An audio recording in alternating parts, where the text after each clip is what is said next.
ተመልካቾቻችን አርሰናል ላይ ብዙ ጥያቄዎች እየተነሱ ነው ያሉት።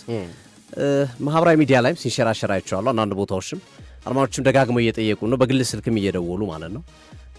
ፓሪስ ሰን ጀርመን እና አርሰናል ጨዋታ ይደገማል የሚል ሀሳብ ያለው ነው። ስህተት ነው፣ ውሸት ነው። የሚባል ነገር የለም፣ ውሸት ነው። ስለዚህ ይሄ ነገር አውጡት ከአእምሯችሁ። አልቋል። ፓሪስ ሰን ጀርመን የአውሮፓ ቻምፒየንስ ሊግ ሻምፒዮን ነው። የሚደገም ጨዋታ የለም። አፍሪካ አይደለም ይሄ። እንደ ሴኔጋልና እንደ ሞሮኮ ዋንጫ ነጥቅ ያለው እሰጣለሁ ለከሌ የለም። ስለዚህ ያለቀ ጉዳይ ነው እና በፍጹም ይሄን ጥያቄ አታንሱትም። መጠየቅ የሌለበትም ጥያቄ ነው። በምክንያት ምን በቃ አንድ ሰው ይፈጥርና የሆነ ያወራል፣ ሌላው ይከተላል። እንደዛ አይነት ነገር ስለሚሆን ነው የለም። ስለዚህ ይሄን ጥያቄ አታንሱት ነው ማለት ነው። ሌሎች ጉዳዮችን ለመግለጽ ያህል ከአርሰናል ጋር ባለፉት 24 ሰዓት ወይም ወደ ፕሮግራም ከመግባታችን በፊት የነበሩ አዳዲስ ነገሮች፣ አንደኛ ዴቪድ ራያ የስፔን ቁጥር 1 ግብ ጠባቂ ሆኗል። ኡናይ ሲሞን ገልብጦታል፣ ቁጥር 1 ሆኗል። ከዚህ በፊት ብዙዎች ሲናገሩ ነበረ ቁጥር 1 መሆን ያለበት ዴቪድ ራያ ነው በሚል ሆኖላቸዋል። ሌላው ዲክላን ራይስ የእንግሊዝ ብሔራዊ ቡድን ምክትል አምበል ሆኗል፣ ከሃሪ ኬን ቀጥሎ ማለት ነው። ከዝውውር ጋር በተያዘ ከአርሰናል ጋር እየተነሱ ያሉ ጉዳዮች እኔ ጋር ያሉትን አጠራጠር አድርጌ ለማቅረብ ያህል ጁሊያን አልቫሬዝ ጉዳይ እንደገና እንደ አዲስ ነው ማለት ባይቻልም የቀጠለ ነገር እያየን ነው። አርሰናል ተስፋው እየለመለመ ነው። አርሰናል እንደሚታወቀው ባርሴሎና ሰፊ ድል ነበረው፣ ግን ባርሴሎናዎች አፕሮች ያደረጉበት መንገድ ባርሴሎና አትሌቲኮ ማድሪድን አፕሮች ያደረገበት መንገድ ዲስሪስፔክትፉል ነው። በጣም ክብርና ነክ ነው እና እንዳትመጡ ብሏቸዋል። በቃ 500 ሚሊዮን ዩሮን አስገቡ መውሰድ ትችላላችሁ ይሁን ማፍረሻውን፣ ከዛ ውጭ ከእናንተ ጋር አናወራም ብሏቸዋል። ባለፈውም ተቃውሞ አቅርበው ነበር። አትሌቲኮ ማድሪዶች በጣም ያናደዳቸው ይሄ ፓርት ነው። እንዲሁም እነሱ በኋላ ላይ ምን ማድረግ ጀምሮ የአትሌቲኮ ማድሪድ ይፋዊ ገጹ ላሚን ያማል ወደ አትሌቲኮ ማድሪድ እያሉ መለጠፍ ጀመሩ። የሆነ ትልቅ ተጫዋች ያደረጉና ፔድሪ ወደ አትሌቲኮ ማድሪድ ላይክ እነሱ ዲስሪስፔክት ባደረጓቸው መንገድ እነሱም ዲስሪስፔክት ለማድረግ የሄዱበት ርቀት ማለትና በቃ ተበላሽቷል ግንኙነታቸው። በፍጹም የሚሆን ነገር አይደለም እና ተጫዋቹ ያለው አማራጭ አርሰናልና ፓሪስ ሰን ጀርመን ነው። ካለው ሁኔታ አንጻር ደግሞ ጁሊያን አልቫሬስ ስለሚያውቀው ሊጉንም ቋንቋውንም ስለሚያውቀው ወደ አርሰናል የመምጣት እድሉ ሰፊ ሊሆን እንደሚችልና አንድሪያ ቤርታ የአትሌቲኮ ማድሪድን ያው ውስጥ ያውቃሉ እና ያንን መሰረት አድርገው ጁሊያን አልቫሬዝ ላይ ጠንካራ ስራ አርሰናሎች እየሰሩ እንደሆነ እየተነገረ ይገኛል። ይሄ በትልቁ በአርሰናል በኩል ዛሬ በተወሰነ መንገድ እድገት ያለው ይመስላል። ጥቂትም ቢሆን እድገት ወይም ለውጥ ያለው ዜና ይመስላል። ጁሊያን አልቫሬዝ ወደ አርሰናል የመምጣት እድል ተስፋው በተወሰነ መንገድ የለመለመበትን አጋጣሚ እየተመለከቱ ነው የሚገኘው። እንደሚታወቀው በአርሰናል ጋብርኤል ጄሱስ ይለቃል። ኤቨርተን ጋር ሲደራደር ነበር፣ እየተደራደረ ነው 20 ሚሊዮን ፓውንድ በሚል። ስለዚህ እሱ ትልቅ ዜና ነው። ከሞርጋን ሮጀርስ ጋር በተያያዘ ለውጥ የለም፣ ግን ሞርጋን ሮጀርስ አርሰናል የመግባቱ እድል በጣም ሰፊ ነው ከሌሎች ተቀናቃዮች አንጻር። ግን አርሰናል ሞርጋን ሮጀርስን ብቻ ሳይሆን ሞርጋን ጊብስ ዋይትንም እያየ ነው በጣም እና የተለያዩ አማራጮችን እያየ ነው። አሁን ራሱ መረጃው እየወጣ ነው ስለ ሞርጋን ጊብስ ዋይት ለፉክክር። የትኛውን ትመርጣለህ ግን? ግን ከሞርጋን ጊብስ ዋይት እና ከሞርጋን ሮጀርስ ነው አንተ አሰልጣኝ ብትሆን? እኔ ሞርጋን ሮጀርስ ነው ማለት አይደለ? ሞሮርለስ አንደኛ ቨርሳታይል ነው። ግራውን መስመር ይጫወታል፣ 10 ቁጥር ላይ ይጫወታል። ሞርጋን ከክንፍ እየተነሳ ይጫወታል፣ 10 ቁጥር ላይ ይጫወታል። ሞርጋን ጊብስ ዋይት ግን 10 ቁጥር ነው። በጣም ኳሊቲ ነው። ግን 10 ቁጥር ላይ ግን ኳሊቲው ከፍ ያለ ነው። 10 ቁጥር ላይ አሪፍ ነው፣ ግን ቨርሳታይልነቱ ነው እኔ ሞርጋን ሮጀርስ እንድመርጠው የሚያደርገኝ። ዞሮ እንግዲህ አድማጮችም ሀሳባቸውን መስጠት ይችላሉ። አርሰናል ጋር እኔ ጋር ያሉት እነዚህ ናቸው። ማንቸስተር ዩናይትድ ጋር በተያዘ ማንቸስተር ዩናይትድ አማካኝ እንደሚጨምር ግልጽ ነው። ኤደርሰን አስፈርሟል። ኤደርሰን ለብራዚል ብሔራዊ ቡድን ተጠርቷል። ዌስሊ መጎዳቱን ተከትሎ ለብራዚል ብሔራዊ ቡድን ተጠርቷልና ኤደርሰን የነበረው ሰርግ ቤት ነበር የነበረው ግርሜ ዜናው ሲሰማና ከባለቤቱ ጋር በጣም የተለየ ነገር ነበር የተሰማቸው። እንግዲህ ስፔሻል ሆነ፣ ሳናስበው አብረን እናሳልፋለን ያልነው ጊዜ ዓለም ዋንጫ እንድናሳልፍ ሆነ በሚል ደስታቸውን ሲገልጹ ተመልክተናቸዋል። እንግዲህ ወደ አሜሪካ ዛሬ እንደሚበርር ይጠበቃል። የብራዚል ብሔራዊ ቡድን ይቀላቀላል። በምትኩ ዌስሊ እያለቀሰ ከብራዚል ብሔራዊ ቡድን ወጥቷል። ምክንያቱም ለረጅም ጊዜ የሚያቆይ ጉዳት ስለሆነ የገጠመው እና በትልቁ እየተነሳ ያለው ኤደርሰን በብራዚል ብሔራዊ ቡድን እንዲመረጥ ያደረገው ለማንቸስተር ዩናይትድ መፈረሙ ነው የሚሉ ሀሳቦች ደጋግመው እየተነሱ ነው። ግርሜ ለማንቸስተር ዩናይትድ ባይፈርም ኑሮ ኤደርሰን በዛው በአትላንታ ቢሆን ኑሮ በዌስሊ ቦታ ሌላ ተጫዋች ሊተኩ ይችሉ ነበር ካለው አንቸሎቲ። ሰሞኑን የመገናኛ ብዙሃኖችን በሙሉ ተቆጣጥሮት የቆየው ኤደርሰን ስለሆነ ነውና ማንቸስተር ዩናይትድ ነው ያስመረጠው ተጫዋቹን እንጂ የተጫዋቹ ብቃት ብቻ አይደለም። ማንቸስተር ዩናይትድ መቀላቀሉ ሌላ ቤኔፊት ሰጥቶታል በሚል ሀሳባቸውን እየሰጡ ይገኛሉ። እንዲህ ካርሎ አንቸሎቲ ለምንድነው የመረጡት? እውነት ብቃቱን አይቶ ከዚህ በፊት የነበረውን አቋም ወይስ እንዳሉት ሌሎች እንደሚገምቱት ለማንቸስተር ዩናይትድ ስለተመረጠ ይበልጥ አይናቸው ውስጥ ገባ የሚለው እውነትም ይመስላል ግን ምክንያቱም ብዙ ጥሪ 3 ጨዋታ ነው 4 ጨዋታ ነው ያደረገው ብራዚል ብሔራዊ ብዙ ጥሪ የሚደረግለት አይነት ተጫዋች አልነበረም። ሌላው ማቲያስ ፈርናንዴዝ ላይ ማንቸስተር ዩናይትድ ገፍቶ እየሄደ ነው። ጥሩ እርምጃ ላይ ነው ያለው። ግን ሪያል ማድሪድም ገብቷል። ጆዜ ሞሪኒዮን ከሾመ በኋላ ሪያል ማድሪዶች አንዱ እየተመለከቱት ያሉት ተጫዋች ለማዛወር ከሚፈልጉት ተጫዋች መካከል የዌስትሃሙ ማቲያስ ፈርናንዴዝ ይገኛል። ማንቸስተር ዩናይትድ ደግሞ ማቲያስ ፈርናንዴዝ ላይ እንዳለ ሆኖ ማሊክ ዲዩፍ የግራ መስመሩ ተከላካይ የዌስትሃም እንደ ዌስትሃም ያላቸው 2 ነፍስ ያላቸው ተጫዋቾች ናቸው በነገራችን ላይ ማሊክ ዲዩፍ እና ማቲያስ ፈርናንዴዝ ናቸው። እና ፖት የሚባል ተጫዋች አላቸው በጣም አሪፍ ተጫዋች ገና እሱም ወጣት ተጫዋች ነው አማካይ ነው። ግን ያው ከወረድክ ወረታች የፋይናንሻል አቅምህ የቲኬት ሽያጭና መሰል ነገሮችን ተመሳስለው ስለሚወርዱብህ ተጫዋች ሽጠህ ሰርቫይቭ ማድረግ ይኖርባልና ሊነካቸው የሚችሉ ሁለተኛ ተጫዋቾቹ ደግሞ ውላቸው ላይ የሚኖሩ ተጫዋቾች ይኖራሉ። ከወረደ እንለቃለን ወይም ከወረደ የመልቀቅ መብት የሚሰጣቸው አለበለዚያ ደግሞ ደሞዛቸውን ቀንሰው መጫወት ግዴታ ሊኖርባቸው የሚችሉ ተጫዋቾች አሉና እንደ ማሊክ ዲዩፍ እንደ ማቲያስ ፈርናንዴዝ አይነት ትልልቅ አማራጮች ስለሚያገኙ ክለቡም ትልቅ ገቢ ስለሚያገኝባቸው የመሸጥ ዕድላቸው ሰፊ ነው እና ማንቸስተር ዩናይትድ ማቲያስ ፈርናንዴዝን ብቻ ሳይሆን ማሊክ ዲዩፍንም ከዌስትሃም ይፈልጋል። ግን በማቲያስ ፈርናንዴዝ ጉዳይ ከማድሪድ ጋር ፉክክር ውስጥ መግባታቸው ዛሬ ከወጡ መረጃዎች መካከል የሚጠቀሱ ናቸው። ሊቨርፑል በተመለከተ ሊቨርፑል ኮዲ ጋክፖ ሊሸጥ ነው ወይም ወደ አርቢ ላይፕዚግ በሸኝቶ ያን ዲያሞንዴን የማምጣት አይቮሪ ኮስታዊ ተጫዋች ነው። ያን ዲያሞንዴ በዚህ የዓለም ዋንጫ ከምንመለከታቸው ምርጥ ጥራት ካላቸው የመስመር አጥቂዎች መካከል የሚጠቀስ ነው ዲያሞንዴ። ይህንን ተጫዋች ሊቨርፑሎች በጥብቅ እየፈለጉ ነው የሚገኙት። ግን እንደ አንዶኒ ራዮላ ሐሳብ ከሆነ አዲሱ አሰልጣኛቸው ኮዲ ጋክፖን አስወጥቶ ዲያሞንዴን ማምጣት ይፈልጋሉ። ባለበት መጨመር አይፈልጉም። ከጋክፖ ላይ ያላቸው እምነት ቀዝቀዝ ያለ ነው የሚሉ ካጫወት መንገዳቸው አንጻር ሐሳቦች እየተነሱ ይገኛሉ። አብረን የምንመለከተው ነው የሚሆነው። ዝሮ ግን ሊቨርፑል አንዱ በክረምቱ ከሚያስፈርማቸው ተጫዋቾች መካከል ዲያሞንዴ አንዱ እንደሚሆን ይጠበቃል።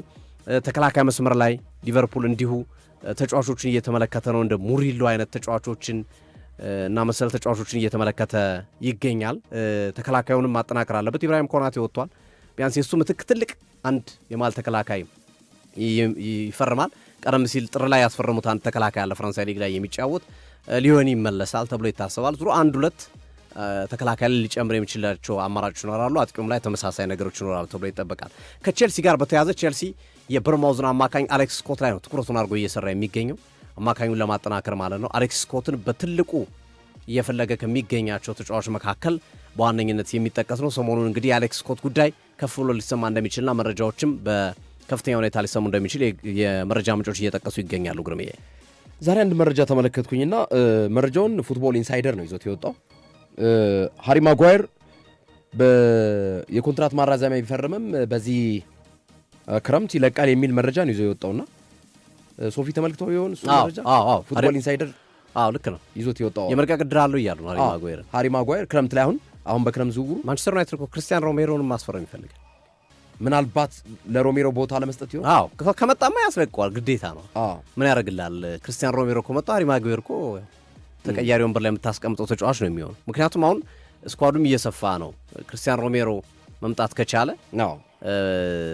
በቡድን ውስጥ ሌሳንድሮ ማርቲኔዝ አለ፣ ማቲያስ ዲሊት አለ፣ አይደን ሄቨን አለ፣ እንዲህ አይነት ተከላካዮች አሉ እና አፕግሬድ ከማድረግ አንጻር ሊሆን ይችላል እንግዲህ እና ሮሜሮ ደግሞ ስሙ ሰሞኑን ከማንቸስተር ዩናይትድ ጋር በስፋት እየተያዘ የሚገኝ ተጫዋች ክርስቲያን ሮሜሮ የቶተናሙ ተከላካይ። ቶተናም ደግሞ እንደምታውቀው ሴነሲና ክርስቲያን ሮሜሮ እኮ ችሎታ ያለው ግን ቀይ ካርድ ሰለባ የሚሆን ተጫዋች ነው። ሴነሲ ገብቷል ቶተናም፣ አንድሪ ሮበርትሰን ገብቷል፣ ቫን ሄከን ይፈልጋሉ። ሮሜሮ የመውጣቱ ነገር አይቀርም ወዴት ይሄዳል የሚለው እንጂ ከሮሜሮና ከቫንደቬን አንዳቸው ይወጣሉ። ምናልባት ቫንደቬን ትልቁ ግምት እየተሰጠው ያለው ቫንደቬን ደግሞ ከሊቨርፑል ጋር ነው ስሙ እየተያዘ ያለውና አብረን እንመለከተዋል። እንደዚህ ጥምዝምዝ ያለ ነው የዝውውር ጉዳይ እኮ አንዱ ስነካው አንዱ ይጠልፋል፣ አንዱ ስነካው አንዱ ይጠልፋል። አሁን ከጁን 15 በኋላ ሁሉን ነገር በደንብ እያወቅን እንመጣለን። እየጠራ ይወጣል። ልክ ነው ግርሜ። በርናንዶ ሲልቫ ሊቨርፑል እንደሚገባ ፍንጭ ሰጥቷል። ባርሴሎና እንደሚገባ ፍንጭ ሰጥቷል። የማንቸስተር ሲቲው በርናንዶ ሲልቫ በነፃ ዝውውር ማንቸስተር ሲቲን የለቀቀ ተጫዋች ነው፣ የ31 ዓመቱ እና ይሄ ተጫዋች ወደ ባርሴሎና የመግባት እድሉ ሰፊ እንደሆነ ወይም ለባርሴሎና ስስ ልብ እንዳለው ገልጿልና ከዓለም ዋንጫ በኋላ ሙሉ በሙሉ ውሳኔን አሳውቃለሁ ቢልም ግን ለቅርብ ጓደኞቹ በርናንዶ ሲልቫ ቀጣይ ማረፊያው ባርሴሎና እንደሆነ ፍንጭ እንደሰጣቸው እየተገለጸ ነው። እና ባርሴሎናን ይወዱታል። ባይዘው ሁላን አልቫሬዝም እኮ ተናግሯል ባርሴሎና ነው መግባት የምፈልገው ብሏል። ግን የባርሴሎና አፕሮች አትሌቲኮ ማድሪድ ላይ ደስ አላላቸውም። በዛ ላይ የገንዘብ ጉዳይ ያለ ፋይናንሻል ችግር ክፍተት አለ። ለዛ ነው አልቫሬዝ ወደ አርሰናል የመምጣት እድል አለው የሚሉ መረጃዎች እንጂ ቀድሞ ራሱ ተናግሯል። እኔ ባርሴሎና ነው መግባት የምፈልገው ብሎ አልቫሬዝ የአትሌቲኮ ማድሪድም ተናግሮ ነበር። ግን አትሌቲኮ ማድሪድ ተበሳጭቷል በባርሴሎና ድርጊት እና የልብ ልብ የሰጣቸውም አልቫሬዝ ባርሴሎና መግባት እንደሚፈልግ መናገሩ ነው። የሄዱበት አፕሮችም ማለት ነው ወደ አትሌቲኮ ማድሪድ እነሱ ዲስሪስፔክት አድርጋችሁናል ነው አትሌቲኮ ማድሪዶች እያሉ የሚገኙት። ለዛ ነው መሸጥን ለባርሴሎና እንደማይፈልጉ እንጂ ተጫዋቹ በግልጽ የፈለገው ነገር ባርሴሎና መግባት ነው። በርናንዶ ሲልቫ በተመሳሳይ የገለጸው ነገር እንግዲህ ባርሴሎና መግባት እንደሚፈልግ ነው። የ31 ዓመቱ የቀድሞ የማንቸስተር ሲቲ ተጫዋች በነፃ ዝውውር ባርሴሎና የመግባት እድል እንዳለው እየተገለጸ ይገኛል። ቅድም እንዳልነው ሶፊ በአርሰናል እግር ኳስ ክለብ ውስጥ ሞርጋን ሮጀርስ ወይም ሞርጋን ጊብስ ዋይት ከሁለቱ አንዱ ነው። ሞርጋን ጊብስ ዋይትን አርሰናል እንደሚፈልገው ከገለጸ በኋላ ፓሪስ ሰን ጀርመንም ጣልቃ ገብቷል ሞርጋን ጊብስ ዋይትን ለመውሰድ ማለት ነው። እና ይሳካል ወይስ አይመስለኝም አብረን የምናየው ይሆናል። የፓሪስ ሰን ጀርመንና የአርሰናል ፉክክር ፓሪስ ሰን ጀርመን ይሳካለት ይሆን ሞርጋን ጊብስ ዋይትን? ግን እኔ አርሰናል ግርሜ ከአንድ በላይ ቢግ ሳይኒንግ ማለት ይሄ የመቶ አሁን ጁሊያን አልቫሬዝ ከመጣ 120 150 ነውና 130 ድረስ ሊሄድ ይችላል። እና ጁሊያን አልቫሬዝን አስፈርመ ሞርጋን ሮጀርስን አስፈርመ በሁለት ተጫዋች በጀትን ልጨርስ ትችላለህ በነገራችን ላይ እና በጣም ዋይዝ መሆን ያስፈልጋቸዋል አርሰናሎች። ለዛ ይመስለኛል እኮ አሁን ባይዘዌይ አሁን ከፍተኛ ፉክክሩ በፓሪስ ሰን ጀርመንና በአርሰናል መካከል ነው። አብዛኞቹ ፉክክሮች ጁኒየር ክሮፒ አንድ፣ አሁን ሞርጋን ጊብስ ዋይት ሁለት፣ ደግሞ አርሰናል የሚፈልገው የነሱ ተጫዋች አለ ታዳጊ ምቤምባ የሚባል እሱ እንኳን ጨርሷል። አይ ቲንክ ያለቀ ጉዳይ ስለሆነ በነፃ ዝውውር ከፓሪስ ሰን ጀርመን አርሰናል እድሜው ገና ታዳጊ ነው። ግን ብዙዎች ከሳሊባ ጋር እያመሳሰሉት ሁኔታው የእድገት ሁኔታ እሱን ይመስላል በሚል ፓሪስ ሰን ጀርመኖች ተሸውደውበታል። ሁሉ ሳይሰጡ መቆየታቸው መነገራችን ምቤምባል እና ጥያቄ የሚያስነሳ ጉዳይ ነው። ምቤምባን በነፃ ዝውውር አርሰናል የማግኘት እድል አለው። ግን የሻምፒዮንስ ሊጉ አሁን ክሩፒን ፓሪስ ሰን ጀርመን ፍላጎቱን አርቋል። አይቮሪ ኮስት ነው ያለው ክሩፒ በነገራችን ላይ ለፈረንሳይ ብሔራዊ ቡድን ስላልተጠራ ወደ አይቮሪ ኮስት ሄዶ የዘመዶቹን ሀገር እየጎበኘ ነው ያለው ክሩፒ። አይቮሪ ኮስት በጣም ብዙ አሉ። ዴዝሪ ድዌ እና ጌላ ድዌ ሁለት ወንድማማቾች። ጌላ ድዌ ለአይቮሪ ኮስት ነው የሚጫወተው፣ ዴዝሪ ድዌ ለፈረንሳይ። ባለፈው 2-1 አይቮሪ ኮስት ስታሸንፍ ጌላ ድዌ የመጀመሪያውን ጎል ያስቆጠረ ነው። ከዛ አማድ ዲያሎ ሁለተኛውን አስቆጥሮ አይቮሪ ኮስት ፈረንሳይን 2-1 አሸንፋለች። እና ዴዝሪ ድዌ ታናሽ ወንድሙ ለጌላ ድዌ እያጨበጨበለት ነበር ለአይቮሪ ኮስት ጎል ሲያስቆጥር ማለት ነው። እና አይቮሪ ኮስት በርከት ያሉ አሉ ፈረንሳይ ሆኖ ግን አይቮሪ ኮስት የዘር ሐረግ ያላቸው ማለት ነው። ለማንኛውም እነዚህ የዝውውር ጭምጭምታዎች ናቸው። ከጁን 15 ጀምሮ በደንብ እናውቀዋለን። ጁን 19 ደግሞ የእንግሊዝ ፕሪሚየር ሊግ ፊክስቸር ሪሊዝ ይለቀቃል። 3 ቀን የቀረው ዓለም ዋንጫ የፊታችን ሐሙስ ይጀምራል። አለን ሲዲ ስፖርት በየቀኑ ተዘጋጅተናል። ደግሞ ዘንድሮ ነው ዓለም በየቀኑ ከአንድ እስከ 3 ጨዋታ በየቀኑ እናስቆመቆማቸዋል። ሚኒመም ግን አንድ ጨዋታ አለ በየቀኑ ዴይሊ እስከ ለአንድ ወር ከ15 ቀን አካባቢ ማለት ነው። በትክክል። ስለዚህ አድማጮቻችን አብራችሁ ለነበራችሁ ከልብ እናመሰግናለን። በቀጥታ ስርጭት ፕሮግራማችን 2 ቀን ብቻ ነው የምትጠብቁን። ሐሙስ እንገናኛለን በዓለም ዋንጫው ማለት ነው። በሜክሲኮና ደቡብ አፍሪካ ፍልሚያ ነው የምንከፍተው። በጣም አሪፍ ጊዜ ይኖረናል፣ አሪፍ ቆይታ ይኖረናል። ሲዲ ስፖርትን ሳብስክራይብ እያደረጋችሁ ዩቲዩብ ላይ ዓለም ዋንጫውን በቀጥታ ለመመልከት በያላችሁበት ቤታችሁ ውስጥ እንገባለን። ስራችሁ ውስጥ በሁሉም አማራጮች ልታገኙን ትችላላችሁ። አብራችሁ ለቆያችሁ ከልብ እናመሰግናለን። እናት ባንክ አጋራችን ነበረ። ግርማቸው ነውና ሶፎንያስ ነው አብረን ቆየን። ዩኤል ቴክኒሻናችን ነበረ። መልካም ቀን ተመኘን። ቻው።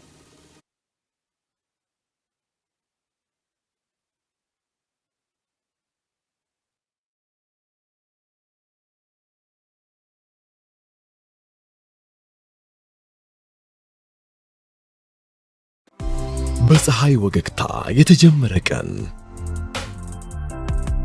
በጥንቃቄ ላይ ዕውቀት ከደረቡት ዘመን ያፈራውን መሳሪያ አሰናድተው በቤተሰብነት ውበትን ሊስሉ ጤናን ሊጠብቁ በላቀ አስተውሎት በዘመን አቅርቦት በተሻለ ጥራት እንደ ወዳጅ መክረው ሁሉንም አሟልተው በሙያዊ ፍቅር በስራ ያሳለፉት በልዩ አትኩሮት በጥበብ የሰሩት እርሶን ሊያስደስቱ የተጉት የለፉት እንዲዋቡበት ነው፣ ፈገግ እንዲሉበት። አድራሻችን ከመገናኛ ወደ እንግሊዝ ኤምባሲ በሚወስደው መንገድ ሜራኖል ህንፃ ሁለተኛ ፎቅ ዶክተር እመቤት ከፍተኛ የጥርስ ህክምና ክሊኒክ። ይህ ቅንጡ ሁሉን ያሟላ አመቺ በሆነ ስፍራ የሚገኘው ሮሚ የውበት ሳሎንና ስፓ ነው። በሮሚ ሳሎንና ስፓ እጅግ ዘመናዊ ከሆነው የሞሮኮ ባስ፣ የስቲም፣ የሳውና፣ የማሳጅ፣ የፊት ቆዳ እንክብካቤ አገልግሎት ጀምሮ ባህላዊ ትውፊቱን ጠብቆ ከተፈጥሮ ተቀምሞ ለጤናና ውበት ተስማሚ የሆነውን የወይባ ጢስ በልዩ መስተንግዶ ከኛ ጋር ያገኛሉ። በሮሚ ሳሎንና ስፓ የወንዶች፣ የሴቶች፣ የህፃናትና የአዋቂ ውበት ሳሎን በጥበብ በተካኑት ባለሙያዎች በውበት ላይ ውበትን ይደርባሉ። ሮሚ ሳሎንና ስፓ ከወዳጅ ዘመድ ከሚወዱት ጋር ጣፋጭ ጊዜን ለማሳለፍ ሲያስቡ የቪአይፒ አገልግሎትን አዘጋጅተናል። ውብ ጊዜን አሳልፈው የመረጡትን የኮስሞቲክስ እቃዎች ሸምተው ይወጣሉ። እርስዎ ብቻ ብቅ ይበሉ። ስለ ውበት ሁሉም ያለበት ቦታ ሮሚ ሳሎንና ስፓ። አድራሻችን ከመገናኛ ወደ እንግሊዝ ኤምባሲ በሚወስደው መንገድ ሚናሮል ህንፃ 4ኛ ፎቅ ላይ እንገኛለን።